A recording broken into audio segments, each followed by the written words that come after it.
এ প্রভু, আমারে ফুলের গাড়ে শালম আমার বন্ধু মানুষ আমারে পাঠাইছে, সৌদি আরবে পাঠাইছে, পাঠাইয়া আমার জীবনটারে নষ্ট করে দিছে গো প্রভু।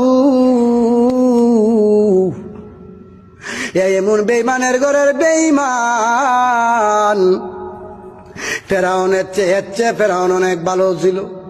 ফেরাউন দিনের বেলা দুদি ক্ষুধা দাবি করত, রাতের বেলা গভীর জঙ্গলে গিয়া বলতো, আল্লাহ আমি জানি তুমি ক্ষুধা, কিন্তু মানুষে আমারে ক্ষুধা কইলে ভাল লাগে, আমার উপরে নারাজ হইয়া তুমি আমারে গজব দিয়ে ধ্বংস করে দিও না।